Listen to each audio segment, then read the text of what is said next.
everyone. Welcome back to another episode of the long-awaited Radio FWD podcast. I know it's been a little while since I've cooked something together, but I'm very excited to bring along my longtime coworker and good friend, Zach. Zachary, welcome to the podcast. Thanks for having me. We recently saw The Materialists together, which is essentially what birthed this episode. Is our mutual disdain for that movie. Yeah. Which we'll get to in a bit, but I just want to update the pod a little bit about like the various movies we've been watching lately. Mm-hmm. What have been some of your favorite first time watches of the year so far? I guess this one, because we'll do one new, one old one. One that I haven't seen, and it's a classic. Not like really, I love a good tight 90 movie, in and out, no filler. Is 12 Angry Men. Like the writing is just, it's so crisp. You know, I love movies that take place in one room or building or one like backdrop, and just how they, you know, make it interesting. Because you think, well, they're just in one room. There's no way that like after a while you're gonna be like, okay, like it's gonna get boring. The dialogue is so crisp, effective, efficient, and the way they use blocking and how they stage the actors for different scenes and such, it's just, it makes it fresh all the way throughout. And yeah, no, I think it's such an easy, I think for a lot of people, they're like, oh, like old Hollywood movies, they can be boring, whatever. This one, it's just like, it feels so, like the topic is so relevant still. It's way ahead of its time. And it's just like, you're immediately hooked. I think there's the one opening scene that takes place in the courtroom, lasts like maybe 30 seconds. And then they move into this jury room where they try to come up with a verdict. Stuck for the rest of the film, basically. Yeah, right? And then I think it ends with them leaving when they come to their verdict. But it's just, yeah, no, it's great. And it still has a bit of a cultural effect and phenomenon where people will be like, I have depicted myself as juror number 10 and you as the racist juror number 2. Like, right. You like as the seething juror number 2, and me as the Chad. The calm, stoic. No, it definitely rational. has made its mark. I always think of this film as a way to introduce people to older films, to black and white films. If they're hesitant to watch an old movie, I'm like, just watch that and see just how dynamic it is, just how genuinely fun it is to watch and root for, and see the mystery and the story unravel the way that it's written. It's so well paced, and like you said, it's not too much of an investment. That's the beauty of it. And seeing, I think it's was it Henry Fonda? Mm-hmm. Seeing his character like slowly try to convince other people, like, hey, maybe we should second think this obvious verdict. And I mean, in high school, I really liked reading To Kill a Mockingbird, and so I felt like it had a similar style of like, you know, when Atticus Finch is cooking during the courtroom, and he's just like, actually, there's this that you haven't thought about, and there's this you haven't thought about. Yeah, it's just like that, but in like, you know, the jury room. Well, there's like such a great lineage of courtroom dramas now. In this history of cinema, you've got like Anatomy of a Murder, you've got My Cousin Vinny, you've got like the most recent juror number 12, or juror number 2, the Clint Eastwood movie with Nicholas Hoult. And I think this movie has such a long-lasting impact that on all of those films, for sure. And there's been like you know, new versions and adaptations of it. I think there's also been stage productions, which works out really well. Yeah. It feels like a play. Yeah, it feels like a play. And but the thing is, the important thing is that you don't want to rely too heavily on like the play, like especially with these older films. The ones that really stand out to me are the ones that realize that you know, cinema as a visual medium, one that can play with editing quite a bit, one that can you know, play with contrast and lighting and all these visual things that you can't necessarily get out of a stage play. Yeah. But 12 Angry Men famously loves the the zooms, the camera motions, the way that people move across the camera, like the close-ups. the knife shot where he puts his knife Yeah, on yeah. like, so while I agree it's written like a play, it's not so stuck in that way of thinking. Like, I feel like The Verdict, that could very well be a play. It's great. Paul Newman plays like a lawyer, the alcoholic lawyer who's like down on his luck and trying to find an easy case to win and get him out of a rut. Like, the characters and the acting and the writing is all great, but what it's missing a little bit, and although I love, very writerly movies, the ones that have like snappy dialogue and satisfying comebacks and that sort of thing, the 12 Angry Men always sticks out to me in the echelon of courtroom dramas because of how it uses the medium to its fullest extent, and it's so far ahead of its time, like you said. Yeah, and totally. I mean, with the person who's on trial, you can change it for like any sort of, you can put it into your own like timeline, I guess. I think back then it was I think it was like an Italian or whatever was like, the immigrant punching bag of the time. You can switch it out with anyone who's vilified today, and it will still feel relevant, and it fits really nicely. Yeah, totally. And for you, what was a movie that you've seen? Yeah, I'll start with an older one. It's not that old, but I saw it pretty recently. I saw Mistress America, which is an underrated Noah Baumbach film. A shining example of Greta Gerwig as an incredible actress. It's got Lola Kirk plays a young girl named Tracy who starts university in New York and feels lost. It's kind of a typical start to a coming of age movie. There's nothing that would make the movie go viral. Yeah. You know what I mean? Yeah. It's so embedded in like this transition point between flip phones and smartphones and like social media, and there's a couple references to both Facebook and like AIM Messenger in the film. Yeah. So it's like right at this precipice where to have like a university experience, you not only have to overcome the social media influence, but you're still like have to meet people in person. And so it's such a cool time capsule for like when I was growing up and forced into this transitional period too. It's so well written, super funny. Greta Gerwig, again, like as an actor, is just phenomenal. Oh yeah.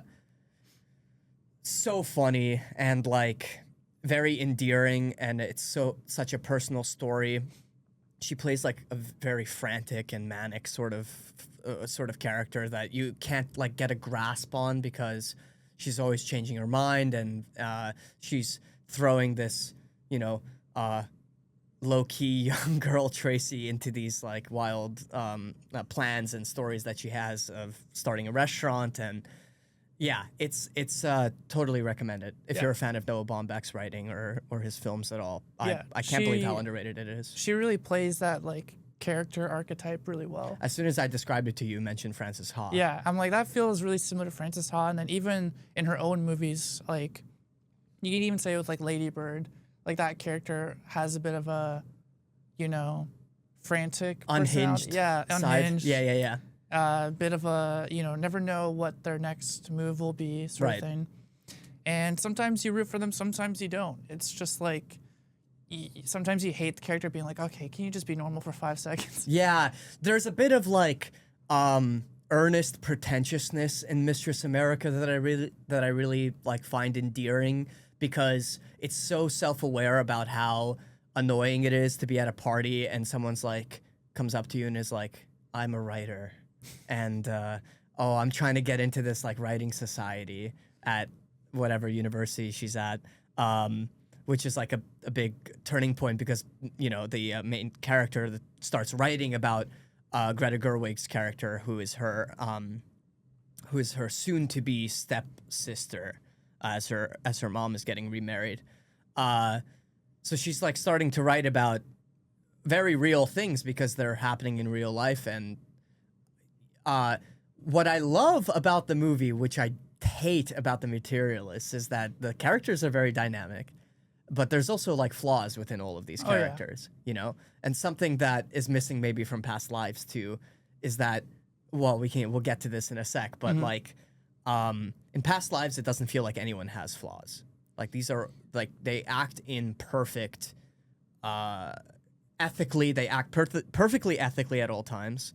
They act completely self-aware.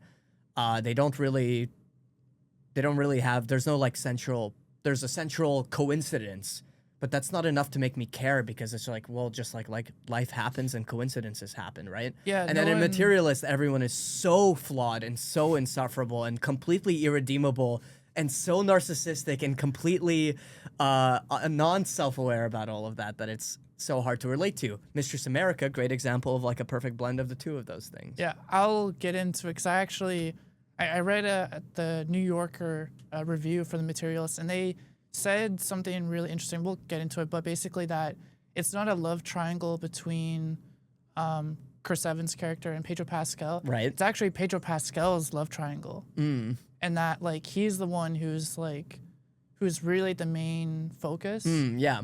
I guess in a sense, and also just like inconsistencies with like what she's trying to say versus how she's directing it. We'll get into that later. Sure.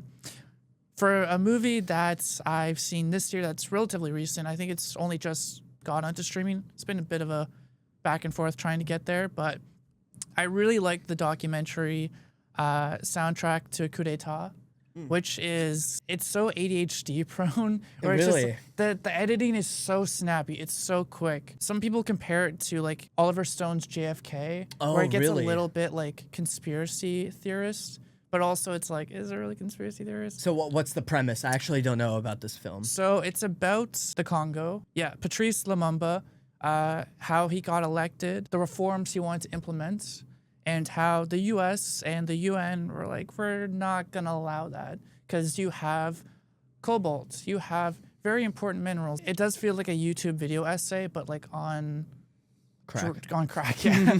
Like it's really quick, it's really snappy. It will just have like dialogue and everything, like quotes put up out of nowhere.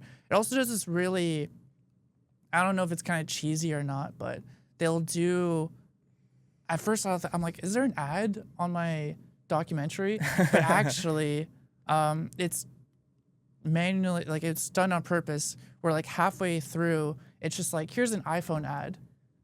And then and then it goes back to the Congo. And then like, an hour later, it's like, here's an ad for Tesla. And then it's like, it goes back in time just to show like, this was all done, I believe in the 60s. And Congo is still reeling and is not a, I guess, stable country. No, there's still a civil war going on. Because of the intervention going on, yeah. And so it's 2.5 hours long. It is a long one, but with the editing, it is so, like, you're always engaged. And sometimes it might be exhausting for some people because sometimes you just want a little bit of a break. It's like an information overload? A little bit, although I didn't find it that much of an information overload.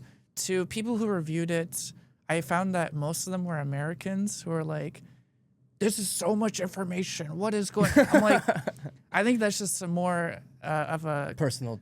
That's more of just a problem with the American education system. Okay, maybe, yeah. Of not realizing that they're the baddies. Yeah. They're like, what? What is this? What is this? I thought foreign policy was... It's like, yeah, you did all this. Like, I think every other country in the world knows you engaged in this sort of thing. And so why is it called a soundtrack? Completely forgot the whole premise. So the movie theorizes that the U.S. and the UN purposefully sent jazz artists, specifically, mainly Louis Armstrong, to sort of distract people from the coup that they were actually undertaking. So they would put on these like jazz concerts.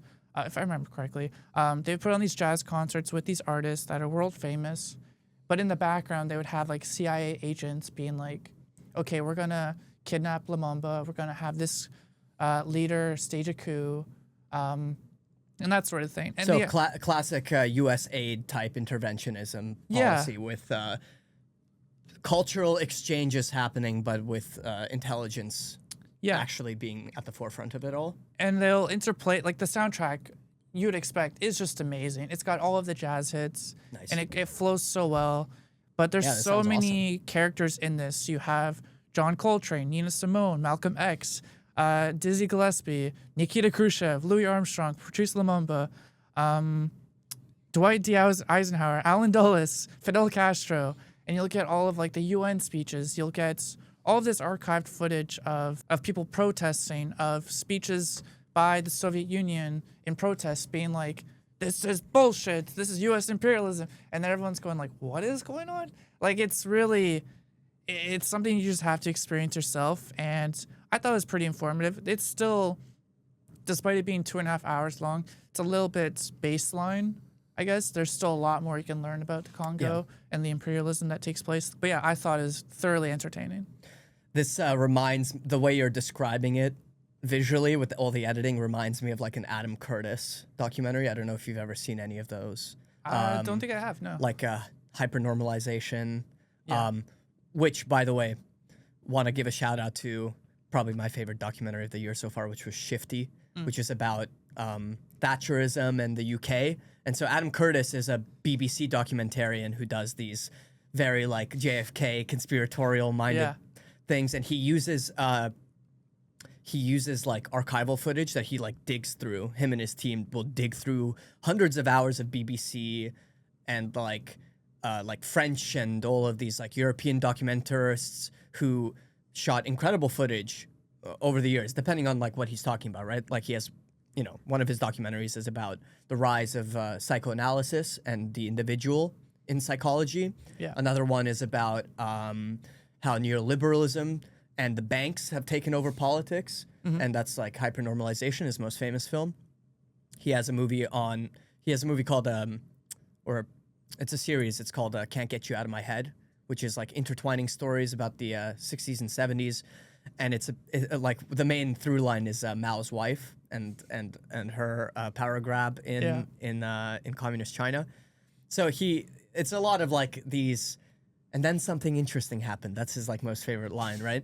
But most recently, he's changed up his style, where normally you get his like sultry British narration, which is super exciting because he's like, he's always like, well, isn't that interesting, right? He always like poses a question but doesn't answer it, sort of thing, right? That does sound a lot like this documentary. But the newest films are like they don't have narration. They just have like bold Helvetica font, like a black and white screen, being like Moscow 1982, and it cuts and it's just people at bread lines. Yeah. That was for Trauma Zone, which is a documentary all about the collapse of the Soviet Union.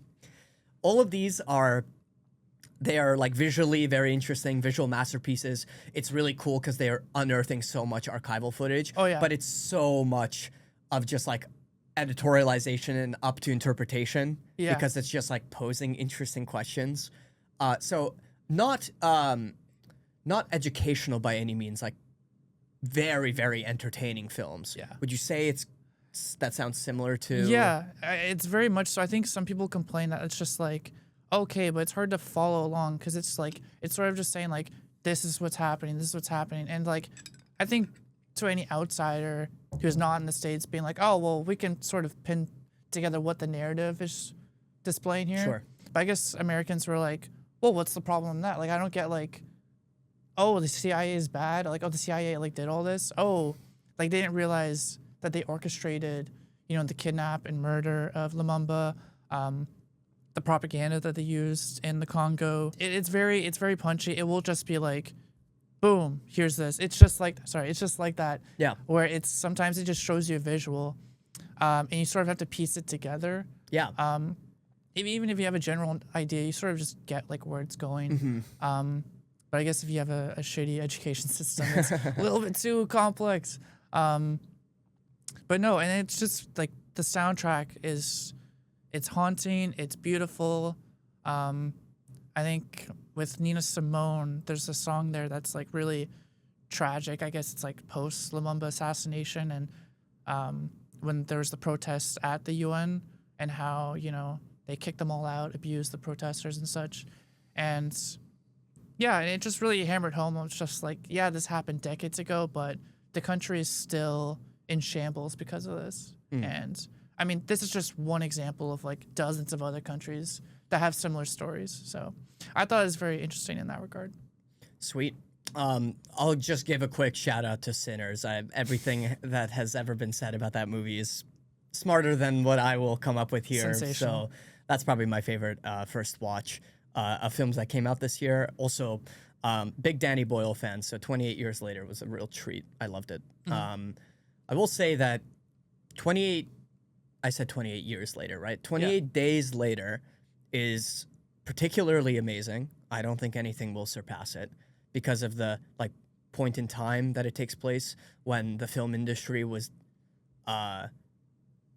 people were taking certain risks with digital filmmaking. Oh yeah, it was still in its infancy for like using digital cameras. I think. And it was looked down upon. Yeah. And Danny Boyle embraced it with open arms, much like David Cronenberg, much like any of these Harmony Korine. There are these filmmakers who bravely took on digital filmmaking, but the way that it's done, like Blair Witch Project or something like that. But the way that it's done in 28 Days Later is like so it's burrowed into my brain. It's so frantic. I didn't realize it was shot in like 480p.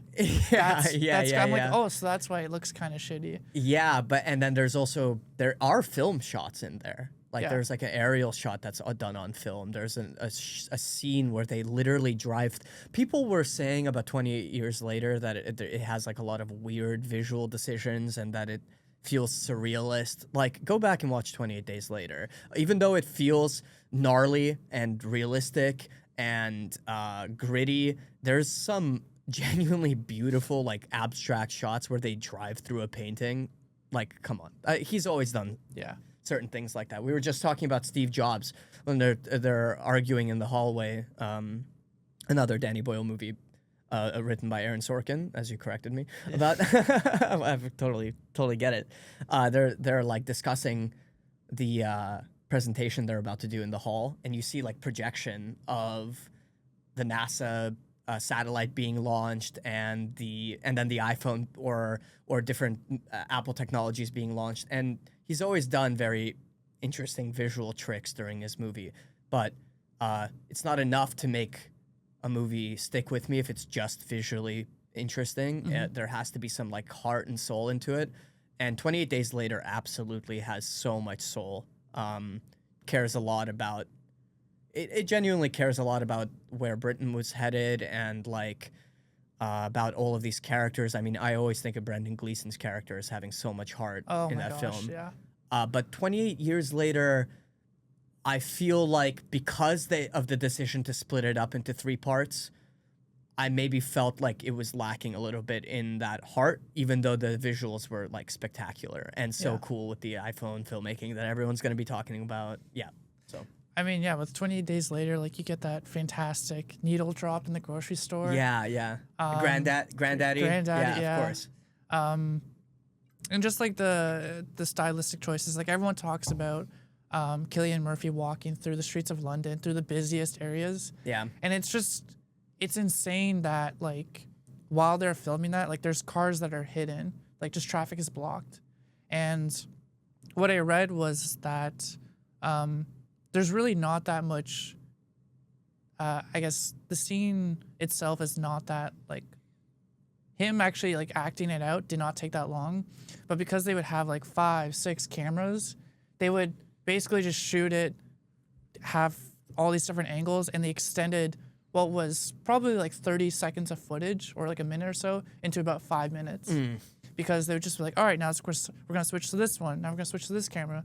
And it's like he didn't actually have that much time to act. It was really just... Well, yeah, because they were doing things without permits and and so that's super renegade, right? That's a classic story about that movie. And it gives a nice like security cam look to it, which also feels timely for the era.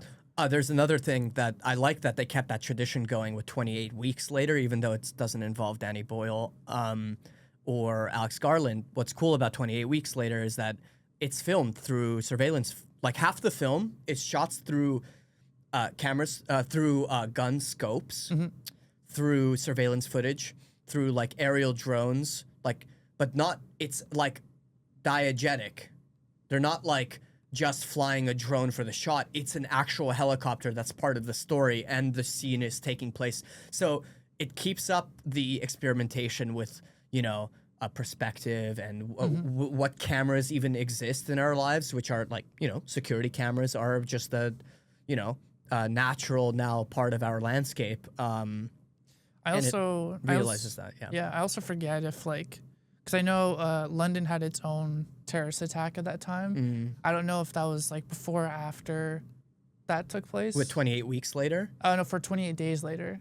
Oh, I'm not sure. Because they had their own like the London 2 bombing, and like I think they also went through their own version of like hyper security to prevent that. So I don't know if that also felt timely at the, I guess, when they shot that, but yeah, no, I thought that was lots to be said about that series. Yeah, and then of course I always love when, you know, at the end of 28 days later when they make it out and they're like living on their own, the camera switches to like a much, I think it's like higher resolution. It's more brighter. I love.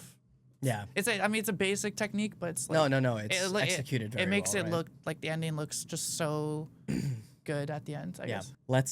I think we should get to Materialists. Yeah. Let me pull it up. Yep. Yeah, I guess where do you want to begin? What were your initial, I guess, what were your expectations going into it, and what did you think afterwards? Okay. So, I came in relatively blind. Okay. Because I would like scroll past any sort of discourse. I really wanted to give this a fair shake. I saw it like, you know, I saw it a couple of, maybe we saw it like 2 weeks after it came out, like a week and a half after it came out. Yeah, it was pretty, I want to say like a week after. But I had already seen the discourse, but luckily, you know, I got away with no spoilers or anything like that. I was actually an initial like fan of Past Lives. Not like I wasn't like recommending it to everyone left and right, but I walked away with feeling pretty like satisfied with it. But looking back, I really don't remember anything about the film. It's like hasn't stuck with me as being a very important movie from that year, and it just feels so soulless now looking back at it too, because of the lack of character development. It's such a personal story, probably. I don't know Celine's background, but probably a very personal story. I also found out more information about Celine, about Materialists. Oh, okay. Where she actually also used to be a matchmaker. Oh, okay. So it's just like every story so far has just been based on her life. On her life. Which is fine. Yeah. Like you need to be a good writer, you have to like have draw from personal lived experiences, yeah. But you also have to like talk to people. You also have to like talk to other people and not just like your own brain. And I felt like The Materialists especially is so narcissistic, and I'll tell you why. Yep. What I mean is that it is self-referential to the point where it's like pretending as if it's made for like this eccentric or esoteric inner circle of people that will understand all of her references, like including Dasha, like mentioning OnlyFans and TikTok in your movie. Yeah. Like as if these things aren't cultural staples that people can just read about in the New Yorker or whatever and know what they mean and are annoyed with it and fed up with it, and they don't mean anything culturally. They don't have these they're not culturally significant in the way that you think you are. They are if you are terminally online and sick. And like, okay, this is the visual example of that movie's narcissism, but there's a great there's a scene where spoiler alert, Dakota Johnson's character is her ex is Chris Evans' character, who's a poor, like struggling artist, and she eventually hooks up with Pedro Pascal's character, and they start dating. And Pedro Pascal plays like a rich, he works in finance. What's that song? 6'5", Blue Eyes Finance.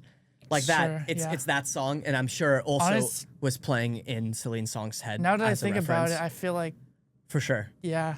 Oh God. Especially because there is a reference to height in the film, multiple references to man's height being a signifier of their self-worth. Not to mention that Chris Evans is also tall, like in that movie. So I don't even understand like what the critique is there. Yeah. But regardless, whatever. There's a reference to height, which we can get into in a second too. Also, I think a reference to hierarchy and height. You know, there's some thematic elements going on there.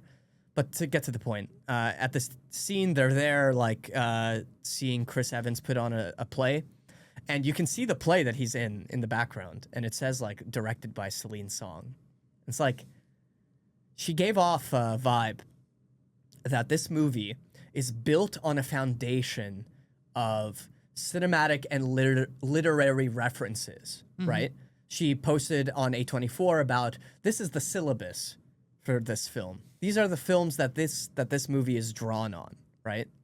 And I can find that list in a second, and we can discuss whether or not these films are in fact in Materialists or not. Yeah.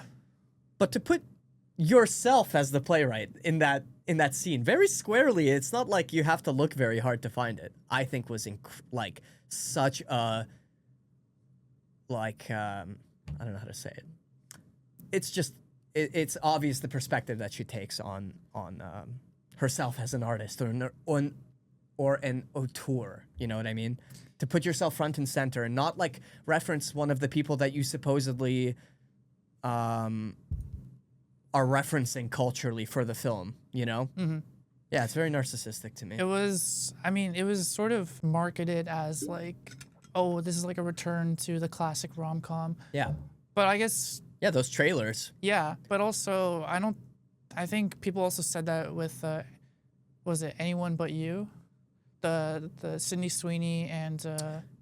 No, but yeah, people were saying it about that. People were saying it about No Hard Feelings. Yeah, I feel like the latter two felt more like an actual return, whereas this well, because they're actually funny.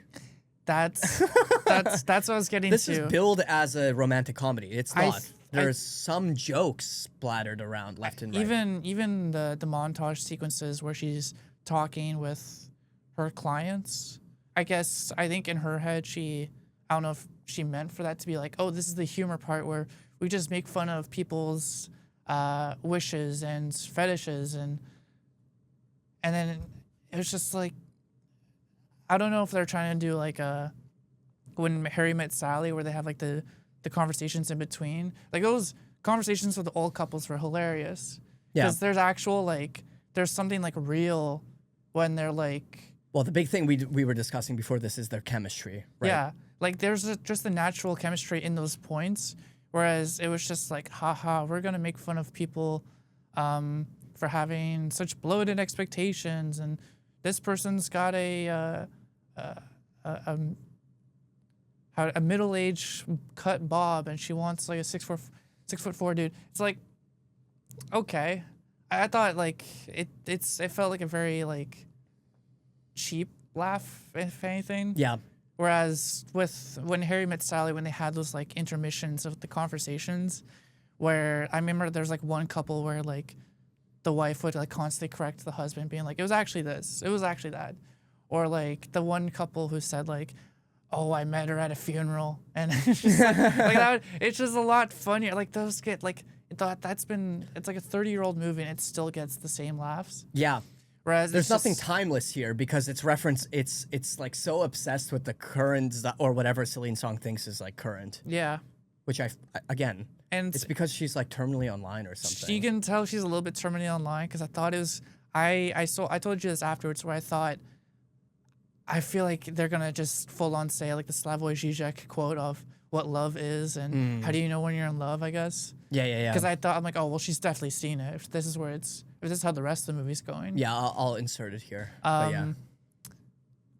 But yeah, it just like what I saw in the New Yorker that was quite interesting was that, you know, her messaging was telling one thing with, you know, the non-intangibles that are important to a person, but then like her actual directing of people with these non-intangibles, I'm probably messing that up. I don't know if it's non-intangibles or intangibles, whatever it is. Yeah. the way she was like directing Chris Evans's character was still like, oh, we're gonna make fun of the poor person and the broke person, and like, oh, this person's broke, so we're gonna use a steady cam. Whereas with Pedro Pascal's character, so that's another thing I'm realizing too. Or they made it noisy. Yeah. Groundbreaking. Right. Feeling daring already. Yeah. That's another thing too. That's so. Now that I'm realizing, as we're talking about it, we're saying Pedro Pascal's character, Chris Evans' character. I forget their names. Right. They're just blank. They're just slates. not memorable. They're not memorable. They're not developed at all. I think one's named Henry. Like, yeah. I'm just like, we just say like the actor's name, and that's how we're addressing it. Like that's not how it should be. If you're a writer, you should make the characters memorable. You know? Yeah. There's also a bit of like. And I saw that in the New Yorker too. They would just say Pedro Pascal did this. yeah, like, that's funny. I think even they forgot the characters' names. There's also an irredeemable ideology of capitalism interstrewn throughout this film, where it's okay to be like a girl boss that wants to exploit people. Yeah. I especially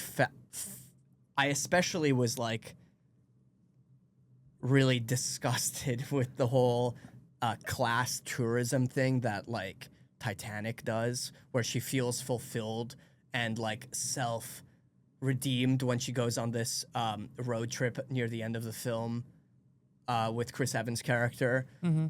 And she's no longer staying at a penthouse suite. She's like living in a car and crashing weddings that they spot along the way. And it's so obvious that like Celine Song thinks that's okay to do, and that it's okay to just exploit others and their lives for your personal gain or like personal development. Because it, like, as we see in the movie, it leaves, you know, a train wreck behind for Chris Evans' character. But the like lesson learned is that actually that's an endearing quality to do, and if a man were to see you put them through that, they'll end up in a relationship together. There was also, I saw a commentary on, I guess, salaries and financial situations for the characters, being like, I don't think she knows what broke means, because at one point they're like, oh, Chris Evans' character only has $2,000 in the bank account. And people are like, they're like, that's not. Oh, no, it was less than that. I think the problem was more so. No, like he said, I have $2,000 like in savings or whatever. And people were like, man, I'm from New York. I'm like, I have like $20, give or take. I'm like, her idea of what also. She makes $80,000 a year. Yeah. Before tax. It's like, okay. And that's middle class in New York. Yeah. Like, you can't afford a single bedroom apartment in New York like that. Also, him having a car is it's a luxury in New York, because it's like, if you're from New York, you don't drive a car. Right. You take public transit. You take the subway. Yeah. It's so prevalent there. Like, even whether you're broke or rich, like, especially if you're broke, as Chris Evans' character is, he should have been. I think it should have been no-brainer. Anyway, this feels like such a small thing to poke fun of, but it's just like he should have been. It was necessary. It was obviously like a vehicle for the story to tell itself. It just doesn't make any sense. He has a broke car, or it's like falling apart, and it's just like. Like, he doesn't want to park it also at some point because it's like expensive to park it in the city. It's like, why are you surprised about this? Why is she getting like mad at him? This is like they're having their anniversary dinner, and they break up because he doesn't want to park the car at an expensive place. And it's like there's so many nonsensical things about this film. Why does she get mad about that? It makes no sense. Like, she knows that he's struggling financially. Obviously, they've been dating for like 5 years, right? Yeah, and there's just like that. Now is the time for you to be upset that he doesn't have money. Yeah, it's just so vapid. There's something how like she portrays New York, because she's not from New York. I feel like if you actually asked a New Yorker, like, what's life like? They'd be like, no one acts like that. Like, no one, everyone knows you just don't drive or you don't park because it's just going to be outrageous. Or, like, you just Uber or whatever because it's just going to be cheaper. You take the transit, exactly. Yeah, that too. And it just feels like, I don't know, it just felt like a rich person's idea of, like, what being broke in New York is. Rich, out of touch. Yeah. Somebody who's part of these, like, culturally intellectual circles or whatever and just thinks that they're above the peasantry. Yeah. This is what it feels like. Yeah. It's like talking down to you. And Dakota Johnson is terrible. And then doesn't have any chemistry with either of the two love interests at all. And then she has like Madam Web-esque line deliveries. It's so stunted, you mean? It feels, you brought that up. It feels so like artificial and just like, I'm like, does she just talk like that or is it just the script? Yeah. I'm like, is she doing an accent here? I can't, like, it just felt unnatural. It didn't feel, I don't know, even for like a you know, a rich girl kind of accent, I guess. Yeah. And the way you deliver a line, it just felt very like, I don't know, just something felt off and uncanny about it. Yeah, it also just, I get that it takes place at this like matchmaking company or whatever, which is supposed to be like some sort of mixed up tech startup or something like that. Yeah. But the entire film feels so corporate. And it's going to fool people. I wrote this. It already has. It's going to fool people because it was shot on film. Yeah. Right? Like that it has like a soft, hazy feel or whatever. It doesn't. It feels insanely corporate. It's got a bit of an artsy feel. No, it doesn't. But yeah, it's same thing with like... It's just shot on film. It's the same thing with like Past Lives where it's like, it looks good. I'm not saying it doesn't look good. It looks good. The colors are good. Looks good. The lighting's good. There's some nice shots. There's some nice camera choices where like, you know, it's not just like a cut to this person, cut to this person. No, there's like empty streets, which gives that feeling of longing. There's like, you know, that actually has a syllabus. I think, you know, the way that streets and cities were shot in Past Lives compared to this. Yeah. It just feels so boring. There's not a shot I don't remember a shot. With the dialogue, I saw someone say it's like the When Harry Met Sally final monologue, but at 0.5 speed. Anytime Chris Evans spoke, and you can kind of see that. It's just like there's lacking a rhythm to the dialogue. And doesn't it always feel like they're looking for like a moment to be a thing from this? Yeah. You know what I mean? And nothing ever lands. Nothing never lands. It never lands.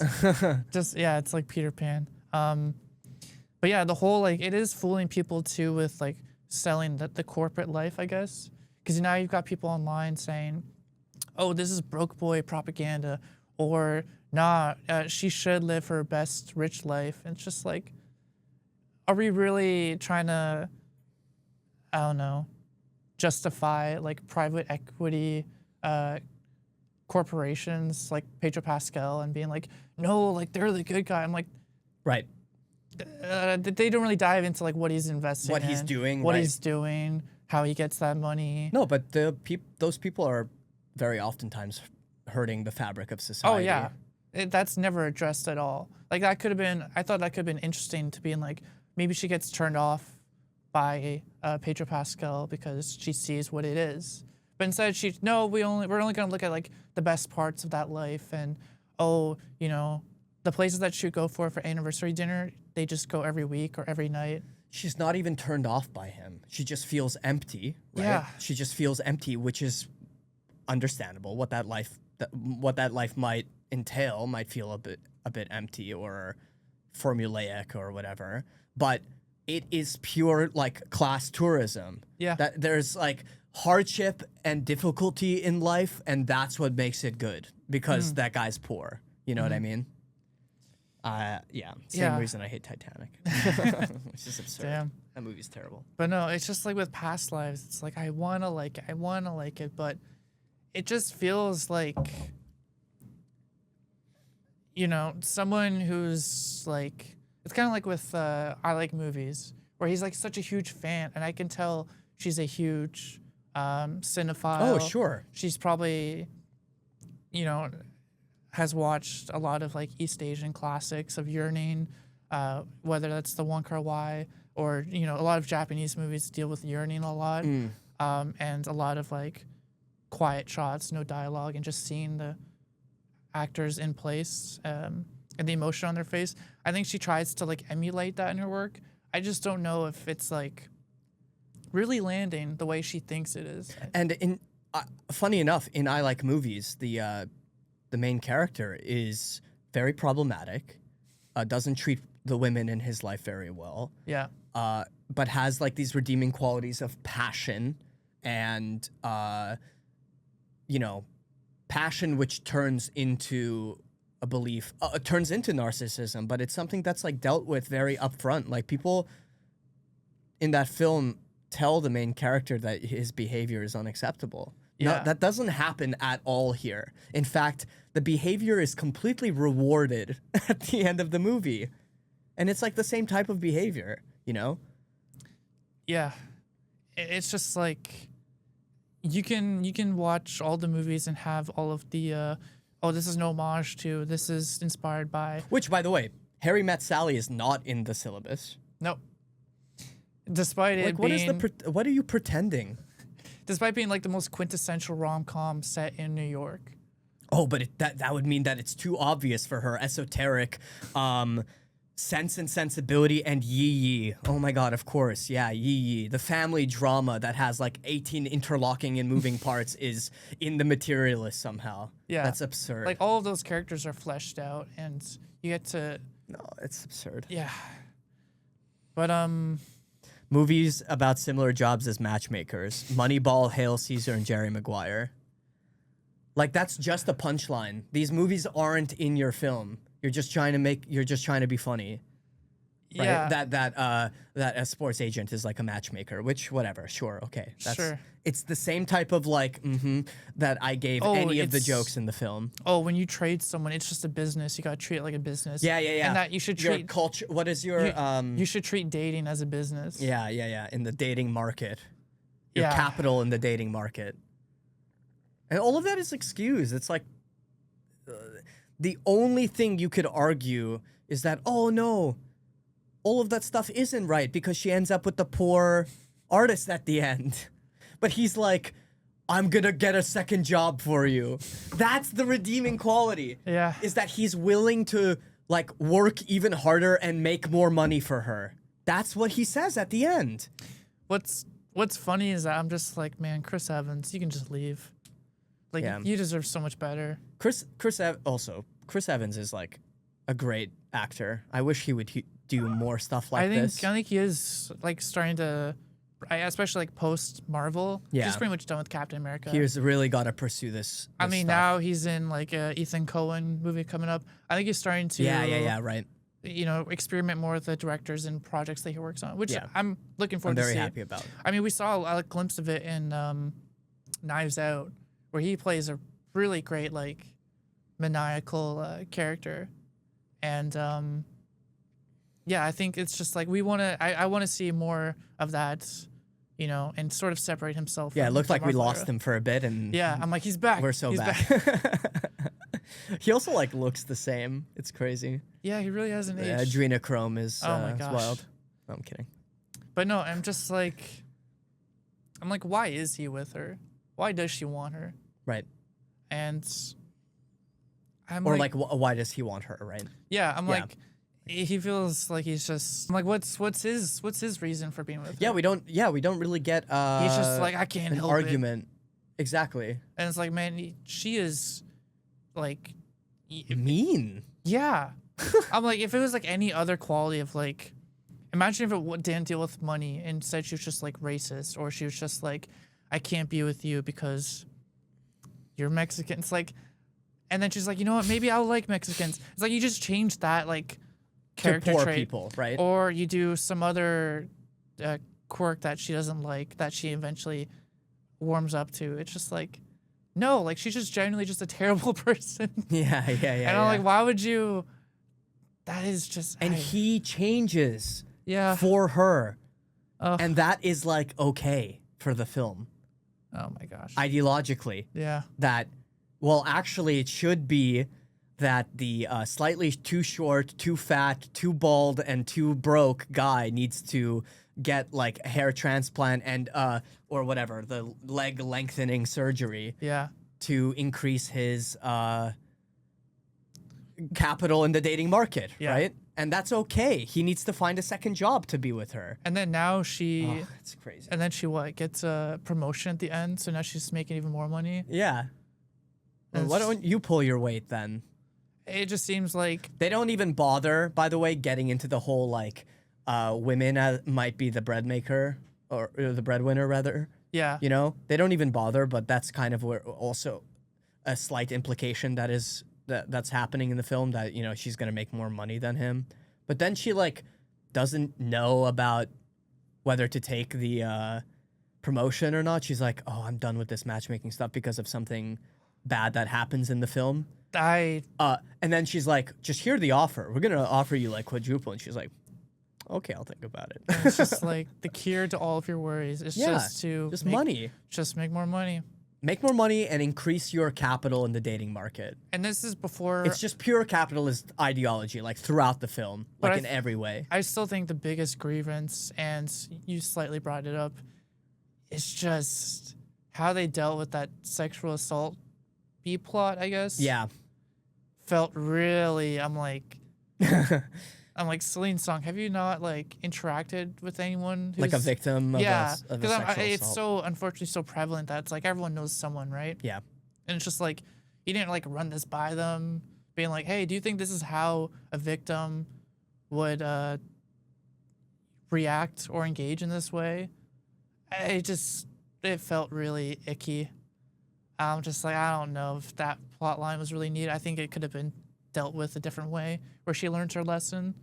Dakota Johnson's character learns her lesson, I guess, about intangibles, and, you know, that relationships are not just wealth, height, looks. Yeah. Like, there's other aspects, which crazy. I know, what a concept. Mind breaking. I'm like, oh, that's you're so kidding true. me that, like, oh, there's other things of, like, I mean, they sort of dive into, like, what are the politics of the person.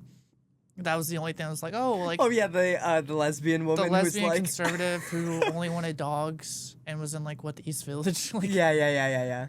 I'm like, that was the only time where we dealt with something that wasn't, like, a check-a-box sort of thing.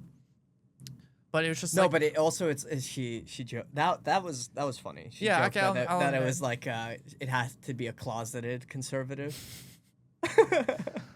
And it's just like, yeah, it's crazy to think that with dating, and especially as a matchmaker... You don't dive into, like, oh, like, morality. How would you behave in this situation? Yeah. Or it's, like, we don't bother exploring that. We just connect to you. This box matches that box. You guys are a perfect fit. It's just, like, pretty sure there's more questions than that. Yeah. Even, like, fucking Hinge goes into more... No, but that's, that is a commentary about, like, algorithmic... dating, which is, you know, a majority of people meet online nowadays. Yeah. Again, like, really completely unrelatable for me. Yeah. I've been in a relationship for 6 years now. Damn. And have, you know, my wonderful girlfriend Elisa, love you, shout out. But for me, I'd never been on the apps before. And it's not, I'm not, like, bragging or anything. It's just, like, I never got around to it. And so all of these conversations are, like, already so alienating and unrelatable to me. But I also understand that this is the way that, like, 90% of people our age meet, especially in a city. No, you know? I mean... But it's not, like, a rebellion against that at all, this film, I mean...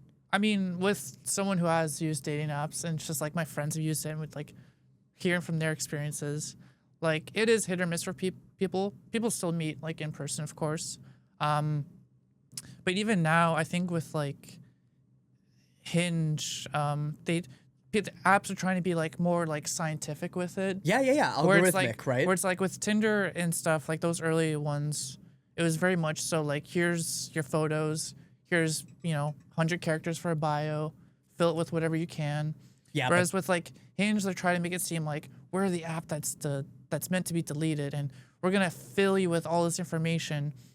But from my knowledge, you can, I think this is mainly if you like pay more for it, but you can actually check off certain things as like a paywall and be like, oh, well, I only want someone who's this height. I only want someone who's this.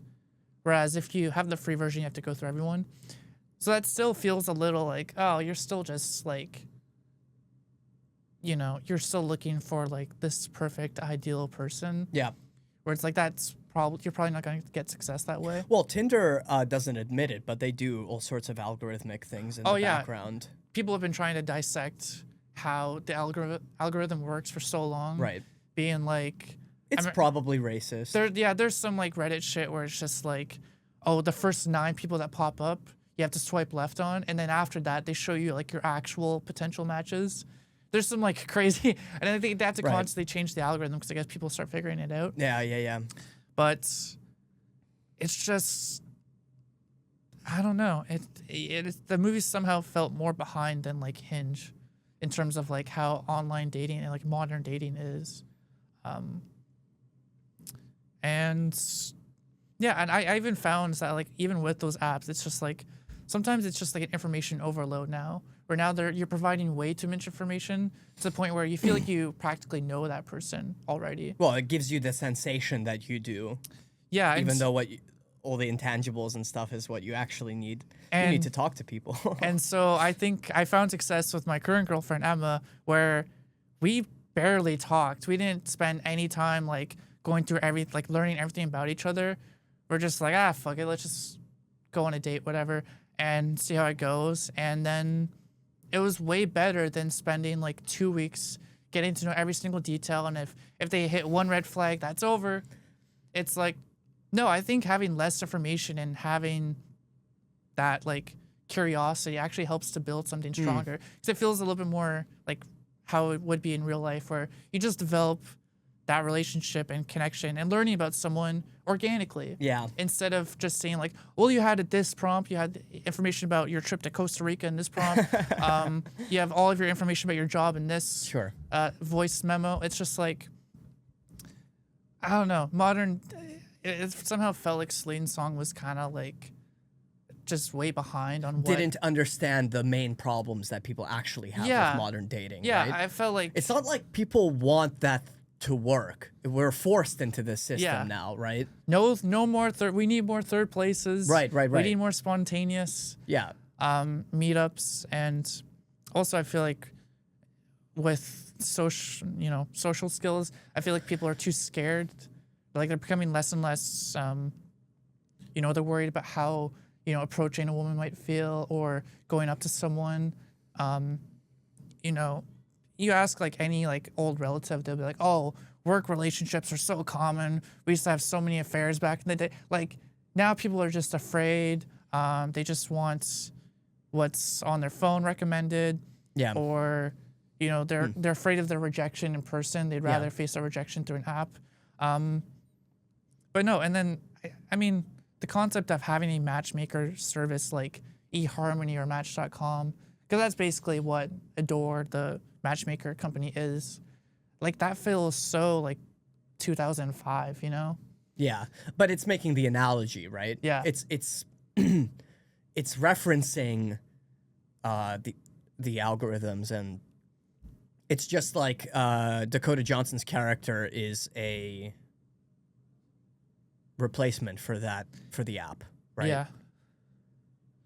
Yeah, but anyways, suffice to say, it's funny the difference because I think I talked to Elisa for like a whole month before we went on our first date, because we met in class and then there was a December break, so there was like, I wanted to go on a date with her or whatever, ask her out, and there was like a 2-week where I was in Montreal, I wasn't there. Yeah. But we were talking throughout that entire period, and we learned so much about each other. I think I even forced her to watch a movie with me which, by the way, insane first pick from 18-year-old Shawn. Oh no, would you? We watched Dear Zachary. Oh my God. I know. What the fuck? That is one of the most like traumatic. I know. I don't know. I was like, yeah, this documentary is like crazy. I'd seen it already too, so I knew. Oh my! I know. It's crazy. Oh my god! I know it's crazy. I think that was the very first movie we watched. Oh well, I was in a film class. Like the only film class I ever took was how to read a film. Yeah. At UTSC, and I think Elisa came by a couple of times to watch a movie with me at the film class. But that might have been after. That was probably after. Yeah, it was definitely after because it was in my second semester. So it was definitely after. Like a North by Northwest and yeah, I know. I really sick. wish my perspective was any better, but it might be worse. I think what happened was there was a prompt that was just like, I like having joke prompts because it's just like, it's way better than the typical like, I'll fall for you if you trip me. Like I like having something you can like actually get creative with. So I think Emma had some shit like, if you mansplain like David Lynch or whatever to me. Nice. And so I'm like, all right, cracks knuckles, here we go.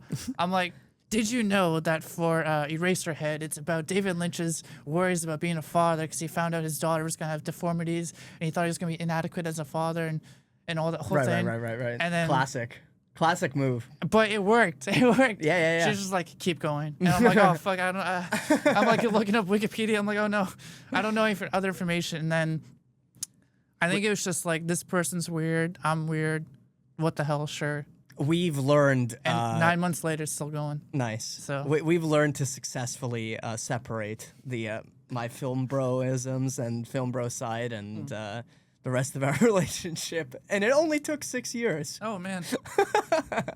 But no, it's also funny because I think she has a shirt from her dad that is Eraserhead, which is pretty cool. So nice. It's fitting. Yeah, David Lynch is a classic mansplainable movie. Oh, a director, rather. The amount of times when, like, she'll message me being like, I'm at the park at Trinity Bellwoods, and some guy just, some alt-looking guy came up to me and was just like, you know, you got a really cool Eraserhead shirt. No one really knows about David Lynch, like, and tries to like hit on her like that. That's awesome. And I'm like, hey, don't steal my flow. Don't steal my line.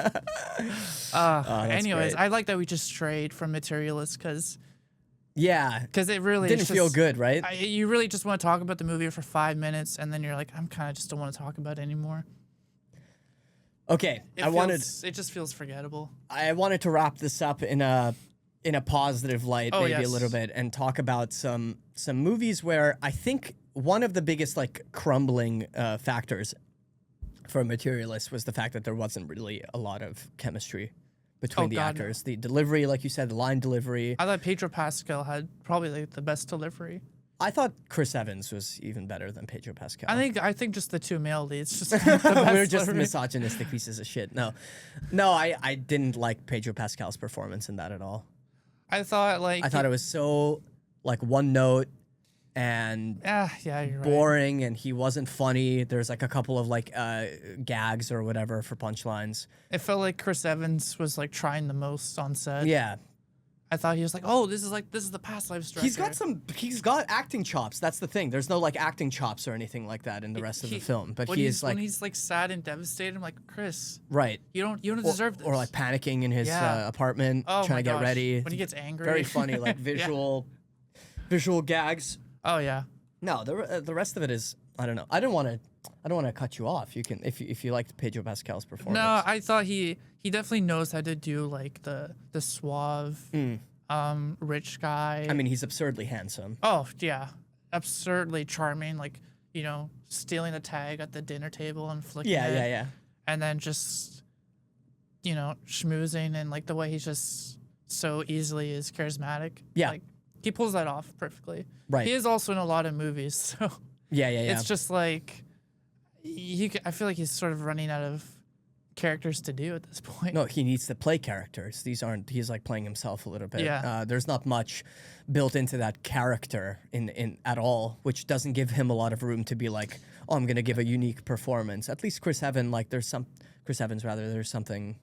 I feel like in the one movie he did with Nicolas Cage, I thought that was him at his like most unhinged. Which one? The one something of Oh, the Unbearable Weight? Unbearable Weight of yeah, Massive Talent. of course. I thought he played a fun character in that one. Right. Where it's like, oh, you can see him like sort of letting loose a little bit. Totally. Yeah. But there's like it's coated in so much irony that there's not much to get out of that film, I feel, you know. Yeah. But different vibes completely. Yeah. So an example of really good chemistry that people might want to check out. I've got 3/4 because you'll see in a second.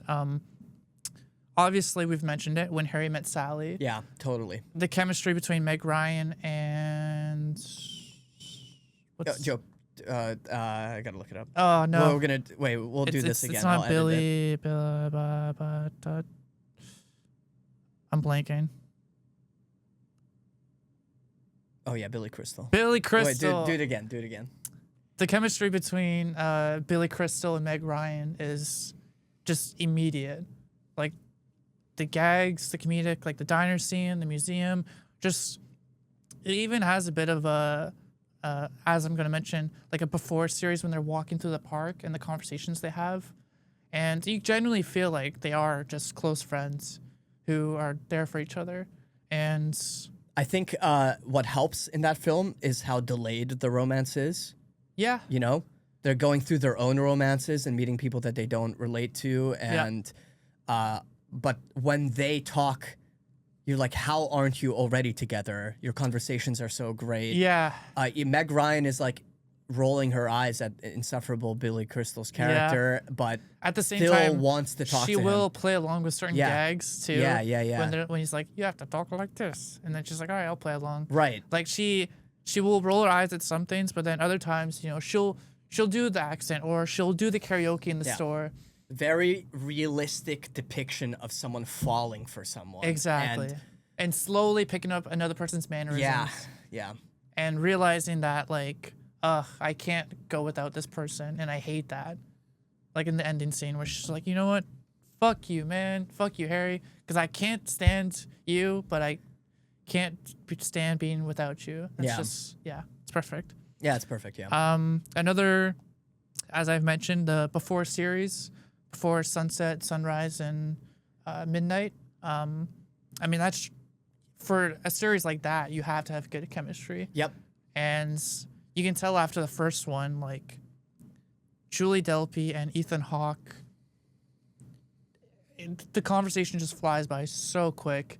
And before you know it, the movie's ended and they're on the train station telling each other they're going to meet together in a year. Yeah. And it's crazy because despite the time gaps, the chemistry is always there for each movie. You'll think like, oh, well, maybe, you know, they get older. Like it's, you know, they're not like the young kids anymore. No, like it feels like it jumps right where it leaves off, and it's perfect chemistry. And then lastly, sorry, real quick, you also, what's cool is you get to see it like deteriorate. Oh yeah, very naturally, you know. Yeah, and like the fights feel realistic. Yeah, like in terms of having pent up disagreements. And then the second film, the different memories about what happened. Yep, and the way they care for each other, or in the very first film, how quickly it feels awkward at first, and how it develops over time. It's incredible. And it feels more and more comfortable. Yeah. And beautiful series. You can really just crunch through that in one day. I think, again, to add to your point, it's like the naturalism, how everything flows naturally. Yeah. And that's what's missing in Materialists. I don't feel like things the dialogue come about naturally at all, you know? The dialogue's not always perfect. Like, sometimes they'll disagree with each other. And they'll be like, oh, I think you're actually crazy for having that opinion. Right. And like, they'll do stuff like that, which is normal. Like, you shouldn't be constantly agreeing or disagreeing. Right. It's like, there's a bit of a give or take, you know? Between Ethan Hawke and Julie Delpy's characters. Which makes it feel natural. And them having differing opinions, and them exploring those differing opinions. And at some points, Ethan Hawke saying something that's like, I shouldn't say that. When you just meet someone, right? Like there's awkwardness at times too, which feels natural. Yeah. And lastly, these are two Ryan Gosling and Emma Stone movies, but with it's not really seen in Crazy Stupid Love, but they still have good chemistry there. And La La Land, of course. I mean, the way they argue, the way they like, they meet each other at a party, and the way they piss each other off, and like he antagonizes her, like, I'll see you in the movies. Yeah. And then, the way they fall for each other, and, it's just like with the Before, it's like you see them sort of, it's awkward at first, there's disagreements, then it's just like the peak of like, everything's flowing really nicely, and then you have the crash and burn of what reality is. Yeah. Which I think was really done well. Yeah. And you Totally can tell agree. they have really good chemistry because they've done, I believe, 3 movies together, including Gangster Squad. So they're easy, very, very easy to pair together. Yeah. Did you have any? Well, I have I don't want to end off on a bad note, but I really love the concept and execution of Bones and All. I think Bones and All is a really interesting film. I think maybe the metaphor of like cannibalism and all-consuming love is a little bit overdone, but what was missing in that film was the chemistry, and I think looking back on it, that's all I can remember is just how stiff the on-screen performances were between Timothée Chalamet and Taylor Russell. Yeah, there's some disconnect that makes that movie really weak to me. Just didn't get there. Everything else is great though. Yeah. But yeah. I just remembered one that I really liked was Worst Person in the World. Oh, sure. I like that it shows like the different chemistries between couples when it's not going well. I can't remember their Norwegian ass names, but the one couple where it's the person she quote unquote cheats with, where you see like what his relationship dynamic is like with his girlfriend, and how it's just like the eco, vegan, doing yoga, always politically conscious, will vilify you if you don't boycott, or if you take part in a certain thing that's like ruining somewhere elsewhere. Now you're like constantly paranoid about the choices that you make. And then just the relationship between Renat Rensve and Lee Anderson Lee, I think his name was. The falling out, how it can be awkward at times, and it also it's another thing that feels natural, where it's just like there's awkward points, there's good points where they support each other, and it feels it's like naturalistic. The dialogue is natural. There's nothing like grandiose about certain lines, or it's not supposed to be this like, oh, this is like the scene with the best dialogue or monologue. And sometimes it's just like them bickering. Or that movie does a good job of the self-actualization through relationships that Materialists tried to do. Oh yeah, because at the Worst Person in the World, quite literally, is referencing the characteristic flaws and energy vampire-ness of the main character. Yeah. But also like the flaws of other people in the film, and who she doesn't get along with or whatever. But it realizes that I think that if you're going to try and improve yourself through relationships, you're going to suck out the life of the person that you're with. Yeah, and unlike... That's like a fatal flaw of trying to do that through relationships, which Materialist doesn't seem to understand, that there's a consequence and a push and pull when you try and do that for yourself through other people. It's right? also another one where there's a bit of a love triangle in a way. And when Anderson Lee's character gets cancer, it's like she doesn't just come running back and saying, I'll be with you while you have cancer. No, like, she's just a supportive friend. And they realize, like, yeah, they had a relationship, but that doesn't mean, like, just because this person's going through terminal cancer that she's going to just run back or realize, oh, I made a mistake. There's something that feels comforting and, like, real about, we had this relationship, there's a falling out, but right now this person needs help, and I'm just going to be their friend. And I feel like it's just that it's really charming, it's really comforting, and it's not like we're just gonna force a relationship at the end. Right. And even though he says like, you know, you're my best relationship and such, and I really wish we could have started a family together. It's like they don't like force them together. She just continues on living, and I guess it feels natural in that way, which I like. I might be remembering the plot of the film wrong, but didn't he like get in trouble from an interview or something like that? Oh, is that a different character or no? I remember he's on like a radio interview talking about his book being like problematic. Right. And he goes on this whole thing about like woke culture and, you know. Oh, okay, yeah. I don't know if he specifically says woke culture, but being like, oh, you know, it shouldn't be censored if it's like makes you uncomfortable. Right. And I think she watches that when she's like at the gym. yeah. It's really funny. Yeah, it's like just very natural. It's also like another thing where it's like it's self-aware. It's both visually beautiful, but also like the dialogue is good too. The story is good. I'm invested in the characters. Like Joachim Trier, I'm excited for.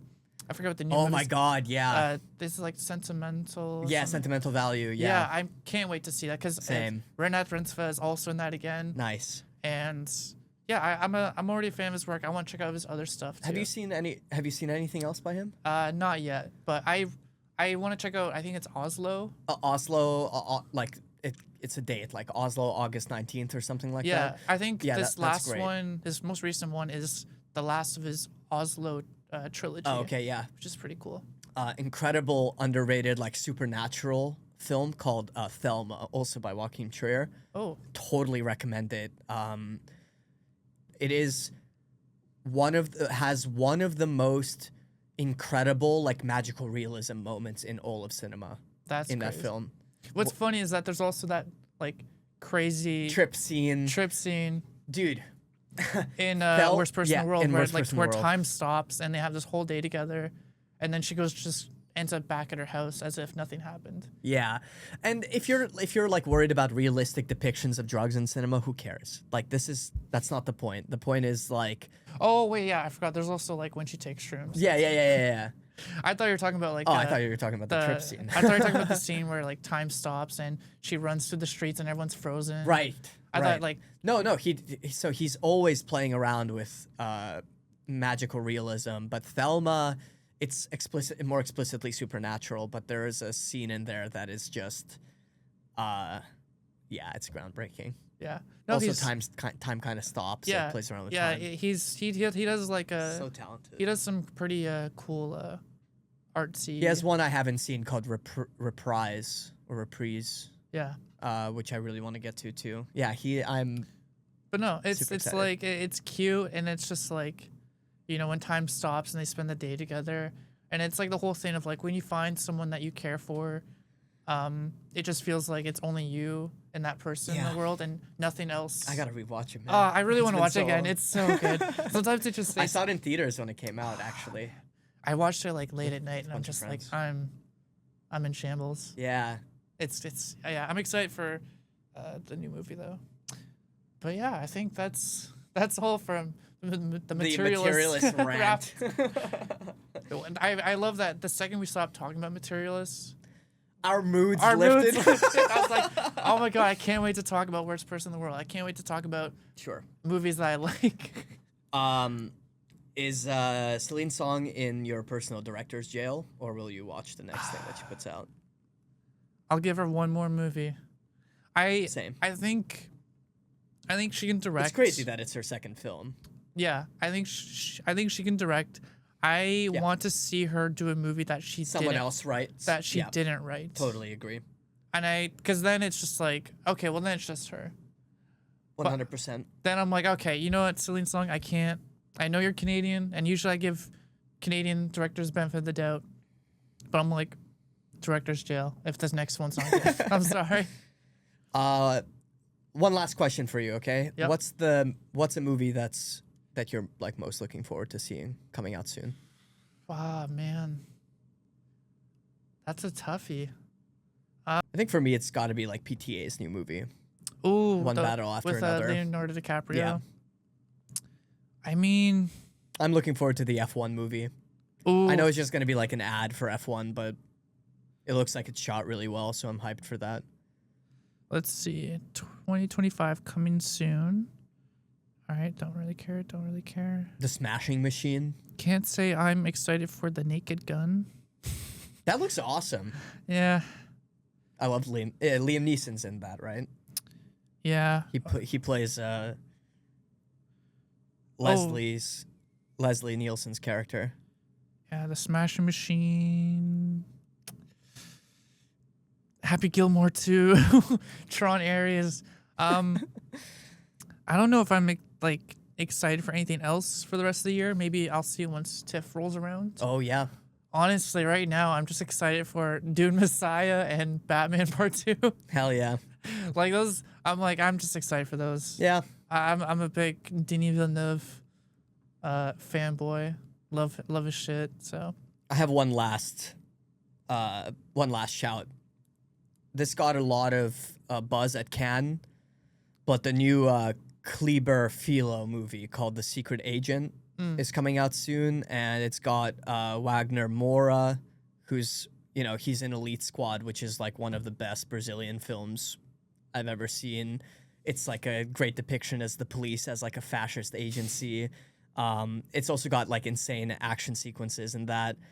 But Kleber himself directed Pictures of Ghosts, which I saw at TIFF, which is like it's a documentary about Recife, which is a town it's a city in Brazil, which has these like independent cinemas that he grew up around, and the movie is about his films and how it relates to this town.